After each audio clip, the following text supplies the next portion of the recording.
이번 달은 이제 가정의 달입니다. 그래서 가정에 대한 말씀을 드리려고 합니다. 가정이라고 하는 것이 하나님께서 우리에게 주신 귀한 보금자리이지만 삶이죠. 그 가정이라고 하는 것이 우리의 삶을 가능하게 하는 그런 요람이고, 또 거기에서부터 우리 생명이 태어나고 그리고 출발되어지는 그런 출발지가 바로 가정입니다. 근데 가정생활이라고 하는 것은 무엇인가? 그것은 결국엔 또 그 안에서 이루어지는 관계입니다. 그 안에서 이루어지는 관계가 우리 인생이라고 하는 범주로 넘어서 넓어지고 확장되어지는 것이죠. 가정으로부터 배운 관계를 우리는 삶으로 풀어내면서 살아가는 그 여정과 과정이 바로 인생이다라고 이렇게 얘기할 수가 있겠습니다. 우리는 관계 때문에 울고 웃고, 관계 때문에 행복하고 불행하고, 이 관계 때문에 우리는 참 우리의 삶이 때로는 미궁 속에 빠지기도 하고, 그리고 그 관계 때문에 또 새로운 길이 열려지기도 합니다. 좋은 만남, 행복한 만남은 우리의 삶을 복되게 합니다. 그래서 잘못된 만남, 참 저주스러운 만남은 우리 인생을 파멸로 몰고 갑니다. 어떤 의미에서 인생이라고 하는 무엇이냐? 관계다. 관계가 전부다라고 얘기할 수가 있습니다. 아니, 존재 자체가 관계로 이루어진 것이죠. 홀로 된 것은 아무것도 없습니다. 나라고 하는 이 개인 하나도 세포의 모임이고, 그것이 하나로 묶여져서 조직이 되어고 기관이 되어지고, 그리고 그것이 합일되어서 나라고 하는 육신이 이루어진 것이고, 그것이 총화가 이루어져서 새로운 차원으로 우리 참 승화되면서 정신과 그리고 영혼으로, 그리고 그 안에 하나님이 부어주시는 은혜로 우리의 삶이 이렇게 열려져서 그렇게 진행되게 되는 것입니다. 그러니까 나라고 하는 존재 자체도 나 세포 하나가 아니라 세포의 공동체요, 합일이요, 관계입니다. 기관과 기관이 잘 이렇게 관계가 되어질 때에 우리 몸도 건강한 것이지, 우리 몸에 있는 기관들이 서로가 상충되어지고, 그리고 참 서로가 도와줘야 될 관계가 공격해야 될 그런 어떤 대상으로 여기면서 자기 몸을 자기가 공격하는 그 참 무서운 일이 일어나는 것을 우리가 경험할 때 그 병이지요. 잘못된 것이지요. 우리의 삶 전체가 그렇습니다. 우리의 삶 전체가 관계입니다. 그리스도인의 삶이라고 해서 이 관계의 원리에서 벗어날 수는 없습니다. 아니, 무엇보다도 우리 그리스도인의 삶이라고 하는 것 자체가 어떻게 하면 좋은 관계를 이루면서 복 있는 삶을 살아갈 수 있는 것인가 하는 것을 배우는 길이 바로 그리스도인의 신앙생활 과정입니다. 사랑하는 성도 여러분, 신앙생활을 통해서 좋은 관계를 이루시고 그 가운데서 정말 복된 삶을 살아가시는 여러분 모두가 될 수 있길 주의 이름으로 축복합니다. 하나님과의 관계, 이웃과의 관계, 자신이 자신과의 관계, 영과 육과 혼과의 관계 속에서 다 조화롭게 이것이 참 잘 소통이 되고 잘 유통이 되어서 아주 순환되어서 우리 삶 전체가 하나님의 질서 가운데서 복 있는 사람, 건강한 사람, 그 샬롬, 강건한 인생을 살아갈 수 있는 은혜가 있기를 간절히 바라는 것입니다. 그런데 이런 삶 속에서 관계의 삶 속에서 필연적으로 나타나는 것이 무엇입니까? 갈등입니다. 오늘 아침에 교회에 오시기 전에 혹시 부부간에 갈등을 갖고 오신 분 안 계십니까? 또 교회 올라다가 아이들하고 갈등 빚고 오신 분 안 계십니까? 하루에도 수차례씩 우리는 갈등의 그 위기를 가지면서 살아가게 되어집니다. 관계가 그 문제가 있느냐 없느냐, 갈등이 있느냐 없느냐 하는 것이 아니라 반드시 있는데 우리에게 주어진 과제는 그 갈등을 어떻게 풀어내면서 살아가느냐 하는 것이 우리의 삶에 주어진 귀한 과제라고 믿습니다. 갈등이라고 하는 것은 원래적으로 무슨 뜻입니까? 칡넝쿨과 등나무의 관계라고 합니다. 칡넝쿨은 오른쪽으로 이렇게 꼬면서 자라는데요, 근데 등나무는 왼쪽으로 꼬면서 돌아간대요. 그렇기 때문에 필연적으로 이렇게 꼬이게 되어 있는 게 갈등입니다. 여러분, 칡넝쿨과 등나무가 같이 사는 건 참 어렵습니다. 이걸 어떻게 풀어내서 잘 길러가느냐는 것도 참 길러가는 사람의 노하우라고 생각합니다. 오늘 본문의 아브라함의 가정도 갈등에 처했습니다. 문제가 있었습니다. 아브라함은 우리는 일컬어서 누구라고 얘기합니까? 믿음의 조상. 그래서 처음부터 이분은 아주 믿음이 타고난 사람이고, 이분은 그래서 아무 갈등과 문제가 없는 사람이다 라고 생각할 수도 있지만 그렇지 않습니다. 우리와 같이 평범한 그런 어떤 일상의 생활 속에서 갈등을 경험하면서 살아갔던 사람입니다. 그가 하나님께서부터 참 은혜를 받고 계시를 받아서 갈대의 우르 지방을 떠나서 복의 근원이 되기 위해서 떠난다고 할 때 그 떠남이라는 게 그렇게 쉬웠겠습니까? 75년 동안이나 살았던 그 가족을 떠난다고 하는 것, 누구도 이해하지 못하는 이 얘기를 하면서 그 길을 떠난다고 할 때 가족은 가만히 있었겠습니까? 성경에는 나오지 않았지만 분명히 어려움이 있었을 것이에요. 떠나서 25년이 가까워옵니다. 그런데 하나님께서 큰 백성을 이루신다고 말씀하셨는데 아이 하나도 없는 거예요. 그래서 부부간의 갈등이 시작되었습니다. 여보, 이거 어떻게 된 거예요? 우리 잘못 들은 거 아니야? 잘못 온 거 아니야? 어떻게 된 거야? 이러다가 우리 모두가 다 그냥 늙어서 죽으면 끝나고 말겠어. 조금만 기다려봐. 조금만 기다려봐. 기다리긴 뭐 다 기다려야 돼. 경수도 다 끊어지고 당신도 이제 노인 돼가지고 더 이상 무슨 뭐 방법이 없는데 어떻게 하려고 그래요? 내 종 하갈이라도 들여서 자손이라도 봅시다 해서 여인의 말을 듣고, 참 여인들이 잘해야 돼. 남자들은요 여자들의 손에 달려 있습니다. 남자가 잘 되고 못 되는 것 뭐 100%라고 할 수 없지만 뭐 많은 부분이 여자들이 관계가 있습니다. 아담과 이브도 여자 때문에 그렇게 됐다고 성경은 말씀하고 있잖아요. 저는 제가 이만큼 온 것도 우리 집사람 공로입니다. 이렇게 말을 해야 집에 가서 제가 온전하기 때문에 제가 이렇게 정치적인 발언을 할 때가 가끔 있습니다.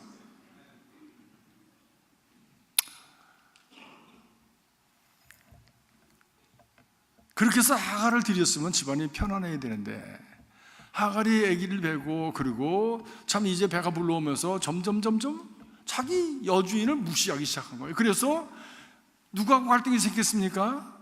사라하고 하갈하고 갈등이 생겼습니다. 그 갈등이 누구의 갈등이 되었습니까? 아브라함의 마음의 가정의 갈등이 되었습니다. 아기를 낳습니다.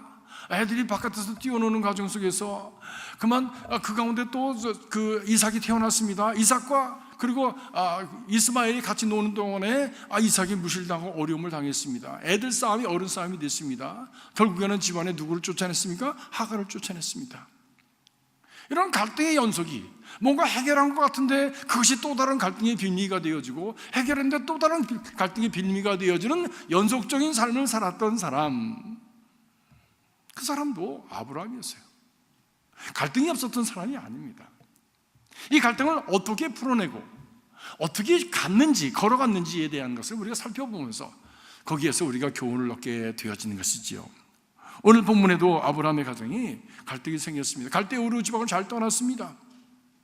그리고 이제 같이 진행하면서 아브라함도 은금과 그리고 육축이 많이 생겨지고 부자가 되었다라고 성경은 말씀하고 있습니다. 근데 그 가운데서 은금과 부자가 되어진 것은 아브라함뿐만이 아니라 바로 같이 떠났던 롯의 가정도 그렇게 부자가 되었다는 거예요. 육축이 많아지니까 육축들이 먹는 먹거리가 많아야 되지요. 그러다니까 당연히 땅이 넓어야, 이 뭐 지금처럼 사료를 갖다 주는 것이 아니라 다 다니면서 자연에서 풀을 뜯어 먹으니까 그 땅이 넓어야 되는데 자꾸 부딪히는 거예요. 양과 소들이 먹어야 될 그 물들이 또 없어서 우물물을 먹일 때도 어려움이 있었을 거예요. 그러다 보니까 종들이 서로가 부딪혀서 싸우고 하는 일들이 빈번하게 일어나게 되었습니다.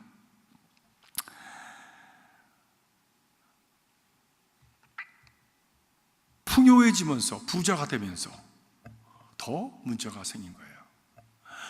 애들이 자라나면서 집안에 더 문제가 많이 생긴 겁니다.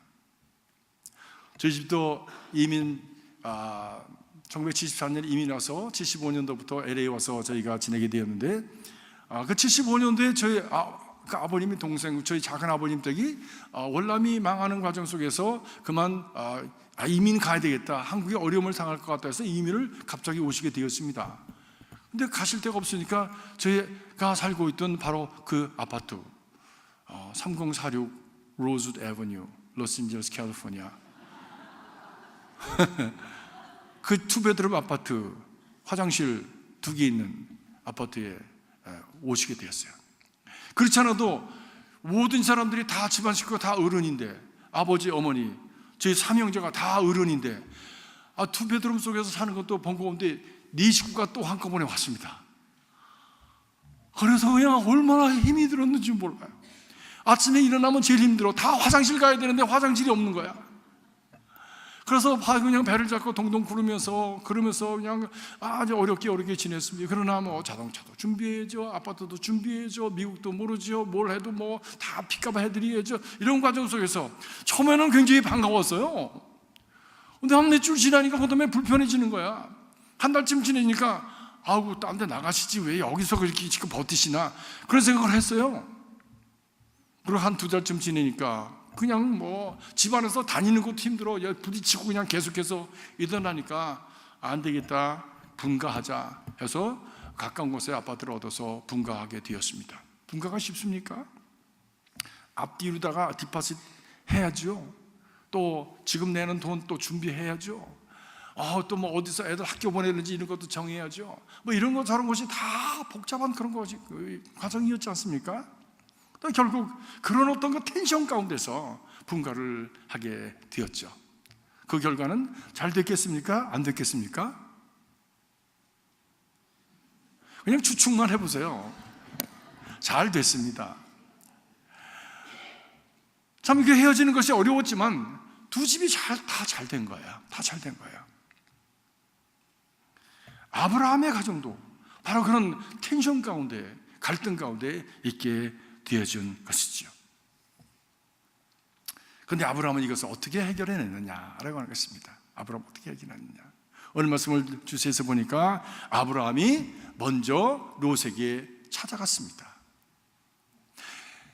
동양권의 그 어떤 그 질서에서, 문화적인 질서 속에서 어른이 아랫사람한테 찾아간다는 게 이게 말이 되질 않지 않습니까? 근데 아브라함은 문제를 가지고 롯에게 다가간 거예요. 그 문제를 열어놓고 그리고 그와 함께 의논했던 거예요. 아니 웬만하면 롯이 찾아와야 되지 않습니까? 삼촌, 장한아버지, 이거 문제가 많습니다. 이거 왜 자꾸 그렇게 삼촌 댁의 그 종들이 그렇게 그 객기를 부립니까? 왜 이렇게 갑질을 합니까? 좀 어떻게 좀 해주세요. 아마 이렇게 와서 얘기할 수 있었을 겁니다. 그런데 아브라함은 그렇게 하지 않았습니다.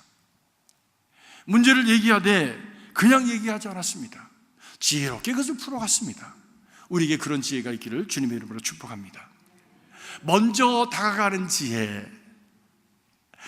누가 먼저 다가가야 된다고 말씀하고 있습니까? 지금 아랫사람이 먼저 다가간다고 그랬습니까? 어른이 먼저 다가간다고 그랬습니까? 어른이 먼저 다가가는 거예요. 어른은 뭐 나이가 많다고 어른이 아니라, 뭐 지위가 높다고 어른이 아니라, 마음이 넓은 사람, 인격의 도량이 깊은 사람, 믿음이 깊은 사람이 어른인 거예요. 그것도 그런 문제가 이렇게 등장했을 때 그 문제를 해결하지 않으면 그 골이 깊어지는 것을 그가 알고 그 문제를 들었을 때 롯에게 그가 찾아가게 되어진다고 하는 것이죠.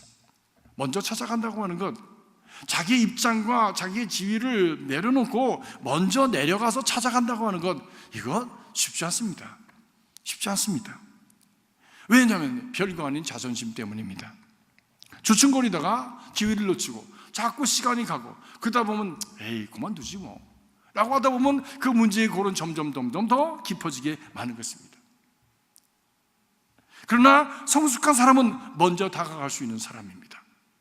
지혜로운 사람은 그 어떤 자기가 가지고 있는 입장과 어떤 이익을 넘어서 그 문제를 해결하기 위해서 스스로 낮아질 수 있는 사람, 그 사람이 성숙한 사람이고 진짜 어른인 것이지요. 사랑하는 성도 여러분, 우리 가정에서나 교회에서나 어떤 공동체에서나 어른들이 되시기를 주님의 이름으로 축복합니다. 이런 어른이 있을 때 개인의 삶이나 가정이나 교회가 평안하고 그리고 건강하게 갈등을 극복하는 능력을 가지고 그리고 참 모든 이들이 그 안에서 풍성한 삶을 누리게 되어지는 것입니다. 아브라함이 롯에게 가서 먼저 다가가서 한 얘기가 무엇입니까? 그는 원칙을 얘기했습니다. 원칙이라고 해서 무슨 뭐 대단한 것을 하고 너 왜 이것을 지키지 않느냐라고 하는 그런 의미가 아니라 둘이가 같이 공감할 수 있는 공감대를 가지고 그 공감의 그 그라운드를 분명하게 확인하면서 이것은 우리가 벗어날 수 없지 않느냐라고, 이것이 먼저지 않느냐라고 얘기를 했습니다. 그것이 무엇입니까? 너와 내가 진적 고륙이지 않느냐. 우리가 싸움해야 될 경쟁자냐? 네가 잘 되면 내가 좋은 거고 내가 잘 되면 네가 좋은 거, 그것이 가족 아니냐? 친척이고 고륙이다 라고 하는 얘기를 했습니다. 친척과 고륙이라고 하는 그런 어떤 명제를 가지고, 원칙을 가지고 그에게 다가가서 우리가 이렇게 싸우는 건 부끄러운 일이다, 있어서는 안 될 일이다 라고 하는 것을 분명하게 했던 것입니다. 이 원칙에서 시작하자 문제들이 작아 보였습니다. 그리고 문제의 해결의 가능성이 나타났습니다. 교회도 마찬가지입니다. 바울은 파당으로 분쟁을 겪고 있는 바로 그 고린도 교회에 편지했습니다.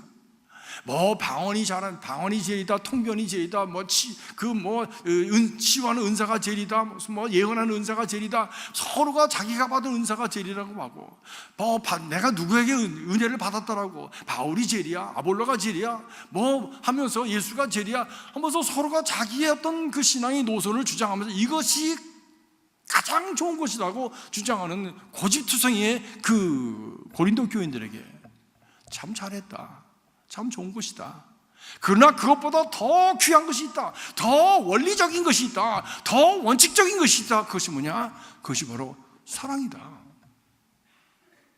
사랑도 없으면서 방언하면 무슨 소용이 있어? 사랑이 없으면서 예언하면 무슨 소용이 있어? 사랑도 없으면서 그 봉사하면 무슨 소용이 있어?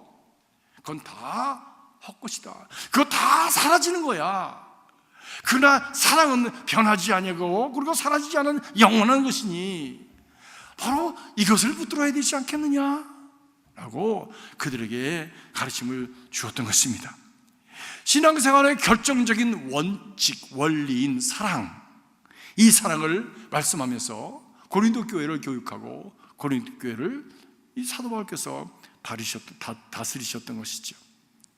우리 상황이 복잡해질 때, 어디서부터 실타래를 풀어야 될지 알 수 없을 때, 그리고 거기에 감정이 섞여서 참으로 이건 어떻게 다뤄야 될지 알 수 없을 때, 우리가 돌아가야 될 바로 그 자리가 어디냐? 바로 원칙의 자리입니다.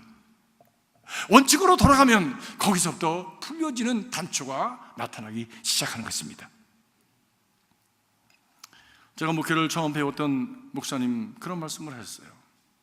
김 목사, 목회 상황이 힘들고 어렵고 복잡해져서 어떻게 될지 알 수 없고 망연자실할 때 원칙으로 돌아가라. 원칙으로 돌아가라. 거기가 해결의 핵심이 된다. 가르쳐 주셨어요.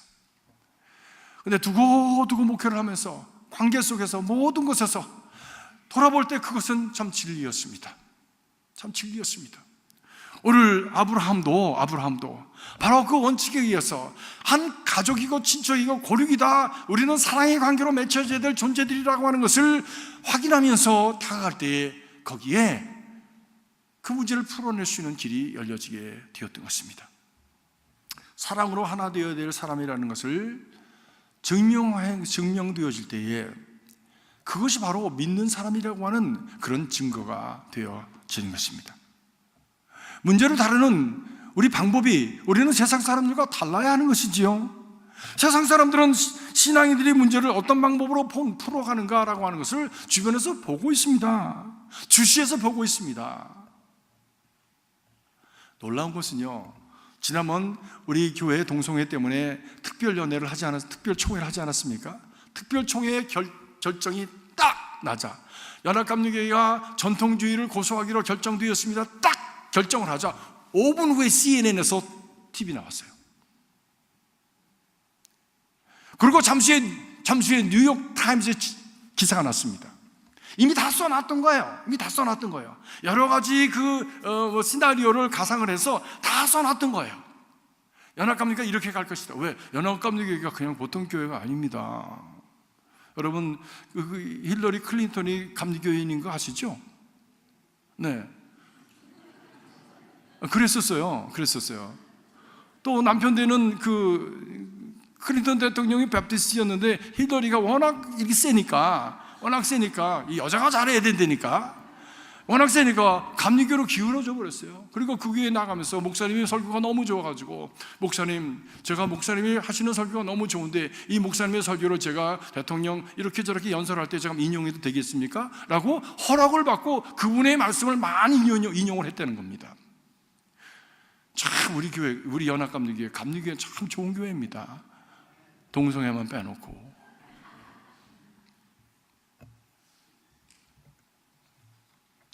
주변에 있던 사람이 다 보고 있었던 겁니다.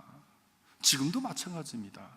우리가 어떻게 사는지, 저 사람들이 신앙인이라고 하는데 신앙인은 도대체 신앙인이 아닌 사람들과는 어떻게 다른지 다 보고 있었다는 거예요. 오늘 말씀 보니까 7절에 가나안 사람과 브리스 사람도 그 땅에 거하였더라. 세상에 누가 이방인입니까? 그 땅에 지금 아브라함과 롯이 이방인으로 들어온 사람들 아닙니까? 그런데 그냥 들어온 게 아니야. 때를 몰고 들어온 거예요. 그러니 얼마나 눈에 잘 띄었겠습니까? 이 사람들은 어디서 왔는데 저렇게 부자야? 사람들은 다 보고 있었을 거예요. 그런데 갈등이 생겼대요. 어떻게 하나 보자. 보고 있었던 것이죠. 사랑하는 성도들은 믿음의 사람으로 우리도 때때로 갈등을 경험할 수밖에 없습니다. 살 수 있습니다. 그때 정말 사랑의 원리에 의해서, 믿음의 원리에 의해서 이것을 정말 믿음의 사람답게 잘 풀어내는 하나님의 사람들이 될 수 있기를 주님의 이름으로 축복합니다. 바로 그것이 전도요, 그것이 은혜가 되어지는 것이지요. 여러분 아십니까? 동성애가 결정되기 전에 보통 연말이 되면요, 이 교인들이 이동이 있습니다. 이쪽 교회에서 어떻게 됐든지 저쪽에서 어떻게 됐든지 간에 내가 이사를 왔든지 간에 새 교회를 찾는 분들이 있습니다. 대개가 연말이나 연초에 그렇게 교인들이 이동이 있는데 작년 연말 올해 연초에 움직이는 분들이 안 계신 거예요. 야, 이거 어떻게 된 거냐 궁금했습니다. 그런데 총회가 끝나고 그리고 그 총회와 함께 이렇게 방송에서 나가고 또 큰 신문에서 나가고 하니까 우리 연합감리교회 전체 교회가 함께 묶어서 전면 광고로다가 중앙일보, 한국일보 그리고 기독교 신문들 여러 곳에다가 전면 광고로 우리 교회는 동성애를 반대하고 또 우리 전통주의 안을 찬성합니다. 하나님께서는 남자와 여자를 사람으로 지으시고 그리고 한 남자 한 여자를 묶어서 한 가정으로 이루셨습니다. 성경 말씀을 듣고 40교회 전체 교회 이름과 그리고 주소를 적어서 신문에도 냈습니다. 근데 놀랍게도요, 그 광고가 나간 후로부터 새 가족들이 오시는 거예요. 왜 그럴까요? 보고 있었던 거예요. 잠잠하다고 아무 것이 없는 거로 생각하지 마십시오. 보고 있는 겁니다. 보고 있는 거예요.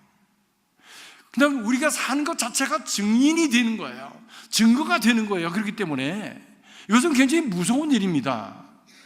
그건 가정에서도 마찬가지입니다. 우리 부모가 어떻게 행하는지를 자녀들이 그 초랑초랑한 눈매로 다 보고 있는 거예요.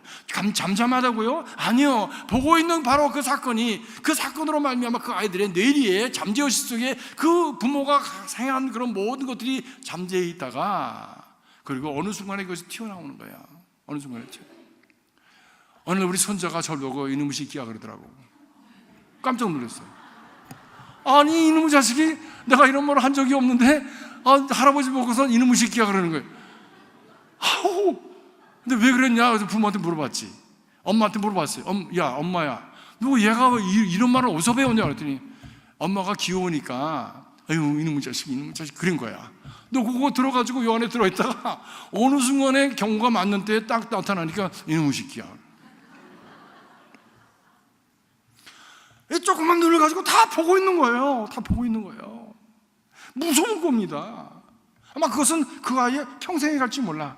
너 그거 어떻게 뽑아낼래? 그거 머릿속에 들어가 있는 거 어떻게 뽑아낼래? 앞으로 절대 선이든지 악이든지 절대로 나쁜 말 하지 말아라. 절대로. 그런 모습조차도 보여주지 말아라. 악을 모양이라도 흉내내지 않도록 그렇게 주의해야 된다, 이 얘기를 했습니다. 어떻게 해서 그 교육을 받았습니까? 제가 애한테 욕먹고 성경 교훈을 받은 거예요. 욕먹고. 보고 있다고 하는 사실을 기억하시기를 바랍니다. 그래서 우리가 이런 갈등의 상황 속에서 그것을 정말 사랑으로, 믿음으로, 은혜로 풀어내는 모습을 사람들이 보고서는 야, 다르다. 사는 게 다르네. 교회 갈만하네. 라고 생각하게 되는 것이지. 두 번째로 아브라함은 롯에게 가서 그런 원칙을 얘기할 뿐만이 아니라 현실을 인정하면서 대안을 제시했습니다. 대안도 없이 그냥 떠드는 사람도 있어. 이거 틀렸다, 저거 틀렸다. 틀린 거 누가 몰라? 틀린 거 다 안다고요. 왜? 힘들고 복잡하고 그리고 불편하니까 다 알아요. 그럼 대안이 뭐네, 대안이? 대안도 없이 소리만 지르는 건 아무 의미가 없어요. 자기 분풀이지, 그거는. 사랑하는 성도 여러분, 무슨 얘기를 하시려면 대안을 얘기하십시오. 그래야 맞습니다. 그것이 맞습니다. 그렇지 않으면 지금 어려움을 겪는 분들에게 더 어려움을 겪게 하는 것입니다. 아브라함은 대안을 제시했어요. 현실을 직시했습니다. 그래, 우리 문제 있다. 문제 있다. 근데 이것은 너와 나의 문제, 나 때문에 생긴 문제는 아니지 않느냐. 문제와 사람을 구별했습니다. 너희도 집안이 크고 나도 집안이 커져서 이제 양들이 먹거리가 없어서 이렇게 부딪히다 보니까 문제가 생겼는데 네 잘못 내 잘못 아니다. 우리가 다 하나님이 축복하셔서 생겨진 정말 크리에이티브 컨플릭트이 아니냐. 크리에이티브 컨플릭트. 그렇기 때문에 이제 크리에이티브 디스트럭션을 해야 되겠다. 때로는 아파도요 헤어져야 될 때가 있습니다. 바울과 바나바가 마가 때문에 헤어지지 않았습니까? 그렇게 붙어 있으면서 마가 때문에 그냥 계속 갈등하고 서로가 미워하고 그러면서 무슨 선교를 할 수 있다는 거예요. 그래서 나중에 만납시다 라고 일시적으로 저들이 헤어졌던 것을 우리 성경을 통해서 알 수가 있습니다. 서로 미워하지 않기 위해서, 서로 더 죄짓지 않기 위해서 저들이 분가한 것이지요. 대안이 무엇이었습니까? 내 앞에 온 땅이 있지 않느냐? 내가 동쪽으로 가면 내가 서쪽 가고, 내가 서쪽 가면 내가 동쪽으로 가지 라고 제안을 한 것입니다. 롯에게 선택권을 주었습니다. 근데 롯이라고 하는 사람은 참 물질적인 사람이었던 것 같아요. 육신적인 사람이었던 것 같아요. 그러니까 적어도 자기 삼촌이 찾아와서 그렇게 말을 하면 아이고 어떻게 여기까지 오셨습니까? 제가 가야 되는데 죄송합니다 라고 말을 할 수도 있는 것이고, 또 그런 제안을 할 때 무슨 말씀이십니까? 삼촌이 먼저 택하십시오. 제가 그러면 그 다음에 차선을 택하겠습니다. 어른이 먼저 이렇게 하는 게 맞지 않습니까? 근데 그런저런 대꾸가 없이 넘떡 그냥 자기가 좋아 보이는 것을 택했다는 거예요. 얌체야 보니까. 얌체야. 성경을 읽으면서도 아이고 그냥 싸다 하는 마음이 들 정도로 그렇게 얌체였어. 근데 소돔과 고모라가 보니까 정말 하나님께서 소돔과 고모라를 멸망시키기 전에 그 아름다움은 에덴 동산과 같았다고 그랬습니다. 마치 저들이 떠나왔던 그런 애굽과 같이 흥황한 문화를 가지고, 그리고 참 찬란한 그런 어떤 화려한 생활을 했던 곳이라고 했습니다. 그러면서 마지막 절에 그것을 말씀하시기를 뭐라고 말씀했습니까? 말씀하시기를 13절 말씀해 보니까 소돔 사람은 여호와 앞에 악하며 큰 죄인이었더라. 그런데 롯은 이것을 택한 거예요. 그들이 악인이었는지 죄인이었는지 그 문화가 그렇게 악한 것이었는지 상관이 없어. 풍성하고 화려한 것, 그리고 정말 저가 보기에 눈에 보이기에 좋은 것, 그것을 택해서 간 거예요. 보암직도 하고 먹음직도 하였더라. 누구가 그렇게 했다고 했습니까? 아담과 이브가 선악과를 보면서 보암직도 하고 먹음직도 한 것을 택했다고 그러지 않았습니까? 롯이 똑같이 그랬습니다. 그들이 하나님 앞에서 어떤 존재였는지, 그들이 하나님 앞에서 어떻게 살아가는지 관계없어. 그 옆에서 살아가는 건 아무 문제 없어. As long as I'm rich, as long as I can do myself with freedom, 내가 자유롭게 내 마음대로 살아갈 수 있는, 그리고 풍성하게 부자로 살아갈 수 있는 길이 있다면 no problem. 도덕적으로 타락을 하든지 윤리적으로 정말 비인간적인 삶을 살아가든지 상관없어 라고 생각하며 살아갔던 사람, 바로 롯이었던 말씀이죠. 이것은 믿음의 사람에게 가야 될 길이 아닙니다. 그럼에도 불구하고 아브라함은 롯에게 선택권을 주고 그리고 롯을 떠나보냈습니다. 지금까지 함께 고육지책으로 같이 온 그 가족을 떠나보낼 때 아브라함의 마음이 얼마나 외로웠을까요? 얼마나 힘들었을까요? 얼마나 공허했을까요? 세상에 홀로 남은 사람이 되었습니다. 주변은 다 그 주변에 가난한 사람들과 그리고 타인종들이 있고 롯마저 떠나갔으니 자기는 홀로 아닙니까? 아마 홀로 눈물을 흘렸을지 모르지요. 외로움이라고 하는 것은 가장 힘든 것 중에 하나입니다. 우리가 나이 들어서 이제 점점 나이 들어 늙어가고 그리고 결국 마지막에 나에게 다가오는 가장 큰 과제는 무엇이냐? 외로움의 문제입니다. 자녀들 다 떠나고 별로 잘 찾아오지도 않고 그리고 내가 살아있지만 내 의식이 가물가물해지는 그런 상황 속에서 내가 누구를 붙들어야 할지 알 수 없는 가운데 아무도 붙들 사람이 없는 것 같은 그런 적막감과 그리고 외로움을 가질 때 두려움이 찾아오게 되는 것이지. 아마 아브라함도 그랬을 거예요. 제가 결혼을 했습니다. 누구하고 결혼했습니까? 저 뒤에 앉아있는 저분하고 결혼을 했습니다. 근데요, 결혼하고 나서 저희 장인어른이 우리 집 사람이 쓰던 방에 들어가서 그렇게 많이 울었대. 그 방이 얼마나 넓어 보였겠어요.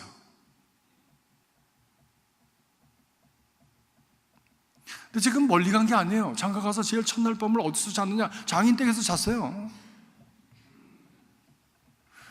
장인댁은 밑에 층에서 자고 저희 위층에서 잤습니다. 그런데 무슨 멀리 떠나보는 것처럼 그 밤을 그렇게 많이 우셨대 또. 저도 그래요. 저도 우리 아이를 시집 보내는데 뭐 교회가 이렇게 크지 않습니다. 이거보다도 교회가 짧습니다. 그런데도 제가 또 결혼식을 얼마나 많이 집례를 했습니까? 그래서 뭐 자신감 있게 우리 아이를 이렇게 끼고서는 이렇게 타박타박 들어가면서 나는 절대로 안 울 거야. 왜 남자들이 그렇게 궁상맞게 울어? 그래서 생각을 했는데 이 가운데쯤 왔는데 갑자기 내 가슴이 유리창 깨지는 것처럼 찌릿 깨지더니 이 거리가 그렇게 멀어 보이는 거예요. 조만큼 보이는 거예요. 그래서 내 눈에서 난 그런 눈물 처음 흘려봤습니다. 그냥 떨어지는 거예요. 눈물이 그냥. 내 안에 그런 눈물이 있는지 저는 경험을 못했습니다. 처음 했습니다. 그거 지금 신비입니다. 지금 저에게 신비입니다. 내가 왜 울었지? 평생 때 생각했던 것처럼 그 딸이 어디 간 것도 아니고 허리 옆댕이 사는데 아니 왜 내가 걔가 시집간다고 왜 우는 거야 도대체? 근데 눈물이 떨어지더라고. 갑자기 마음 한쪽이 확 빈 그런 공허감과 외로움이 느껴졌습니다. 아브라함이 그랬을 거예요. 그렇게 서서 망연자실하게 그 먼 곳을 바라보고 하늘을 바라보면서 천상천하에 나는 홀로 있구나 생각할 때 하나님께서 그게 나타나셨습니다. 이런 외롭고 힘들고 어려울 때에 하나님을 섬기는 자는 하나님의 은혜와 도우심이 임하는 줄로 믿습니다. 하나님께서 나타나셔서 말씀하시기를 너는 눈을 들어 너 있는 곳에서 동서남북을 바라보라. 보이는 땅을 다 내가 너와 네 자손에게 주리니 영원히 이르리라. 이 말씀 무슨 말씀입니까? 하나님께서 그 아브라함을 부르실 때 말씀하셨던 축복을 다시 한번 확인시켜 주시면서 I will be with you. 내가 너와 함께 하리라. Don't worry. 두려워하지 말아라. 걱정하지 말아라.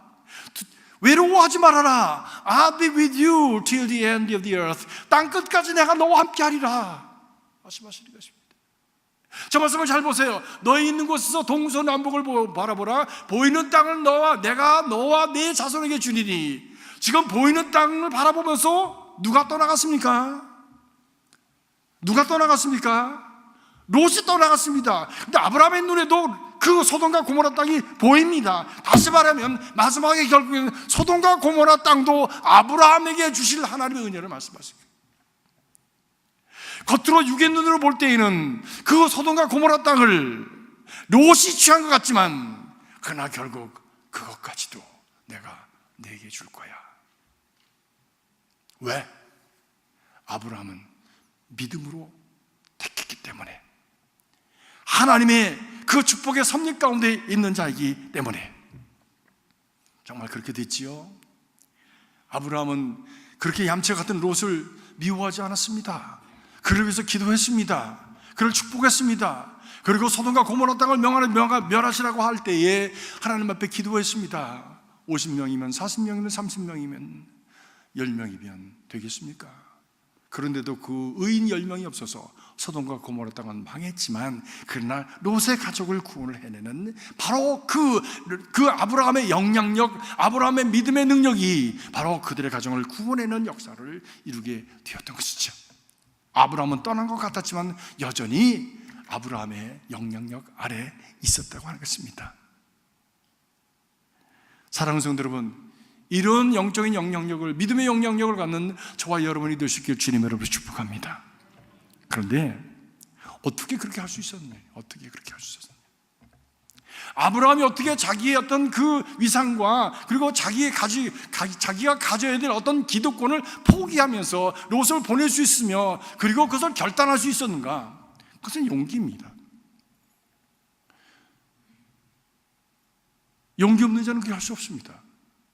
자기 의지를 접고, 자기의 내적인 어떤 욕구를 접고, 자기가 잃어버릴 것 같은 두려움을 접고, 그리고 롯을 보낼 수 있는 용기,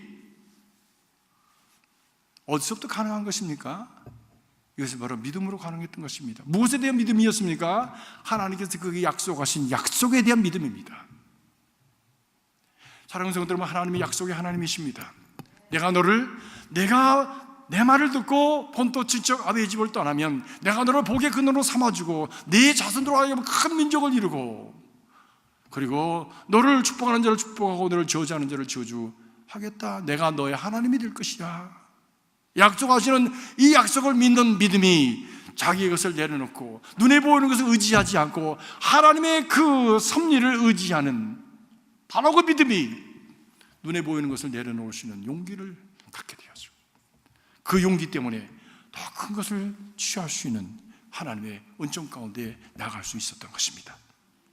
사랑하는 성도 여러분, 우리는 눈에 보이는 것에 의해서 판단하고 취하는 사람들이 아닙니다. 우리는 믿음으로 사는 사람들입니다. 그 믿음은 영혼을 바라보는 믿음입니다. 그 믿음으로 하나님께서 약속하신 그 은혜를, 약속하신 축복을 누리며 살아가는 복 있는 성도들이 되시기를 주의 이름으로 축복합니다. 그런 가정, 그런 가문, 복 있는 가문, 우리 가문은 하나님의 축복하신 가문이다 라고 우리 후손들에게 그렇게 가르쳐주고 그렇게 고백해주고 그런 믿음을 가질 수 있도록 그 길을 열어주는 우리 성도들이 될 수 있기를 주님의 이름으로 축복합니다. 기도하겠습니다. 살아계신 아버지 하나님, 가정의 달을 맞아서 주님 우리 가정을 축복합니다. 믿음의 가정으로 든든히 서게 하옵소서. 믿음의 가정들에게 약속하신 하나님의 축복을 주님이 받고 확신하며 그 믿음의 길을 향해서 나아가는, 그것을 향해서 선택하고 참 결단하고 그리고 그 길을 향해서 갈 수 있는 용기를 갖는 귀한 가정들이 되도록 축복하여 주시옵소서. 거기에 어른들로 세워주신 우리 귀한 성도들, 하나님 믿음이 믿음을 더하여 주시고 날마다 때마다 시마다 갈등과 아픔이 우리에게 다가올 때에 아브라함처럼 주님 자신을 내려놓고 주님 갈등의 자리를 덮어버리는 것이 아니라 믿음의 원칙을 가지고 나아가게 하시고, 현실을 인정하며 사람을 참 미워하는 것이 아니라 사랑으로 관계를 유지하며 믿음의 결단을 대안으로 내어놓는 그런 지혜로운 삶을 살도록 축복하여 주시옵소서. 함께 하시는 우리 주 예수 그리스도 이름으로 간절히 기도하옵나이다.